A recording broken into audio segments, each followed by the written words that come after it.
This video looks at the Jo-Wilfried Tsonga, Andy Murray quarterfinal match at Wimbledon, a match I think could be pretty interesting.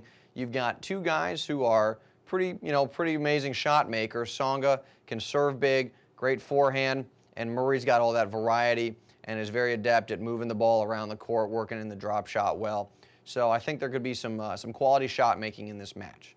Now, I think in terms of the tactics, Tsonga is going to need to play great, I think, to win this match. He's going to have to do two things really well. First of all, he's going to have to serve well because Murray's such a good returner. And second of all, he's going to have to play first strike tennis off of his forehand. And what I mean by that is when he gets a look, he really needs to go after it, try and take control of the point, and keep the points short.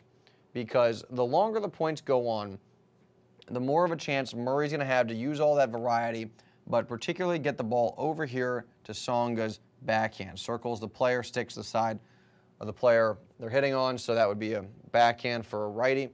And Tsonga's backhand is clearly his weaker side, and that side can break down, particularly against someone like Murray, who's got a great two-handed backhand.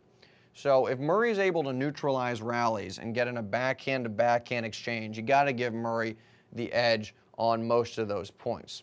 So Tsonga, again, he's going to want to serve big, high first serve percentage, and he's going to have to look to really attack balls that Murray leaves in the middle of the court off of the forehand. Because the longer the point goes on, the better Murray's going to, the better shot Murray has. As soon as Murray's able to neutralize, you gotta think he's going to win most of those points. Now, if you're talking about an X factor for this match, well, it's going to be the crowd, and the crowd is going to be solidly behind Andy. They obviously want to see him go all the way. So I think that's going to be a really big boost for Murray. I mean, you're sort of talking about, well, there's a ton of pressure on Murray. How's he going to handle the moment? Is that going to affect his level of play? Well, I don't think so. I mean, he had a lot of pressure on him last year, and he's been to the quarterfinals, and he's won in the quarterfinals. He's made it to the semis. So I don't think the pressure is going to be negatively affecting his level of play at this stage of the tournament. Maybe later on, if he makes it to the semis or finals, might be a different question. But right now, I think he's going to be okay, and I think the crowd, if his level of play drops, well, they're going to get behind him, and that's going to give him a boost.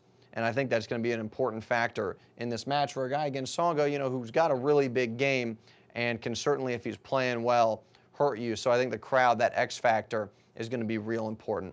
And I think this match, 4 sets to Murray, I think with all of his variety, he's going to be able to neutralize a lot of points, get the ball over to Tsonga's backhand, and ultimately progress to offense, win the point from there. And yeah, that crowd, again, is going to be the X factor, and I think that's really going to help him. To close this video, I want to take a quick second to tell you about our live webcast, our live broadcast during the Wimbledon final, the men's final. Now, during that match, we are going to be broadcasting live on our website, fuzzyyellowballs.com, so you can tune in and listen to myself and Ian Westerman of EssentialTennis.com commenting on the match, and we've got a chat box going, so y'all can ask us some questions. We can certainly interact, diagram plays on the dry erase board, and so on.